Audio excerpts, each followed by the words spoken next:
Hello and welcome to a very special End of the World edition of Photo Tip Fridays. I figured with the end of the world approaching tomorrow, I had better stop procrastinating my Photo Tip Friday posts and finally share with you guys how to create an action to apply your logo for blog posts. Now, the first information you're going to need is the maximum width your blog will allow for photos. Mine actually happens to be 863 pixels wide. Next, you'll need to decide how you want to handle vertical images. Do you want to post them side by side in groups to match the horizontal dimensions? So then that way you would only need one action, or do you want to post them individually? Second, if you want to post them individually, you're going to need to create two separate actions for placing your logo. One for horizontal images and the second for vertical images. We'll go over that in a minute. I personally chose to create all of my vertical images in templates that are identically sized to the horizontal dimensions so that I only need to create one action and kind of streamline my workflow. So the first thing I do is I place all of my blog post images into a separate folder, and I will take each of the vertical images and drop them into InDesign templates that are 863 pixels wide. So I just go through and do that, kind of adjust them where I want them to show up. And then I'll just export them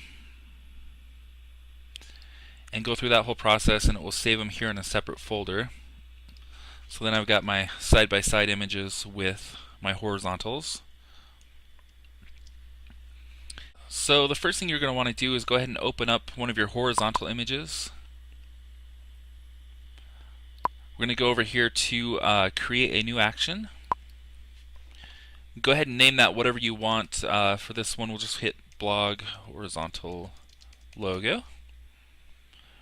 Go ahead and hit record. First thing you're going to do is resize it so it fits with your blog maximum dimensions. So I'm going to go ahead and switch it to 863 on my width and hit OK. I like to leave it at 300 dpi. The next thing I like to do is apply a sharpening action. That's optional. I like to do it just because it adds a little bit more crispness to the image. And let me go back in my history and just make it a little bit less sharp. Okay, go ahead and flatten the image. Next thing we're going to do, I like to personally add a little colored bar on the bottom so that it blends the logo just a little bit better depending on the image. So to do that, you just, on your main layer, go ahead and hit Command J or Control J for PC users, and that will open up the transform on the top layer. Go ahead and shrink that down to where you want the bar width to be. Go ahead and hit Enter to apply. The next thing you're going to do is come down to your layer thumbnail, hold Command if you're a Mac user or Control if you're a PC user, and go ahead and click on that so you get the marching ants. Alright, and then go ahead and fill that. I prefer to do a white because I use a black text and it shows up just a little bit better. So just kind of lower the opacity to where it looks about where you want it to for the blog post. Go ahead and flatten it, deselect, and then the next thing we want to do is go ahead and put the logo onto the picture. So you're going to go File, Place, go ahead and navigate to wherever you have your logo stored.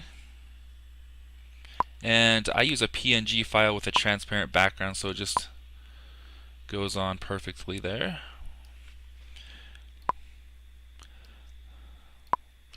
And you don't have to do the transparent bar if you guys don't like that sort of look. I use it so that no matter what the background color is back here, it just kind of blends a little bit better without having to do separate actions.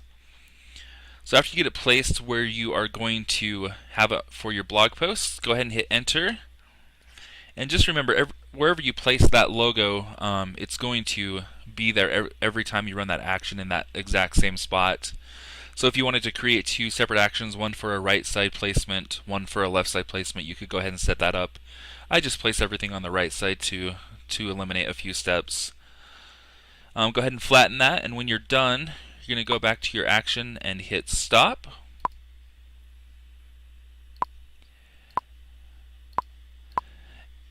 And there you go, you have it set up. So the first thing I do is just go ahead and hit File, Scripts, Image Processor.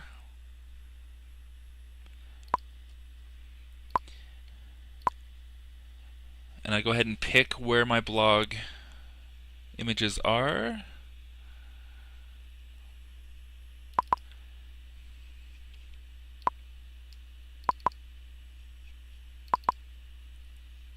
I hit Choose, select Run Action, create blog logo. Here we go, and hit Run. And that's going to pull up each one of these images here.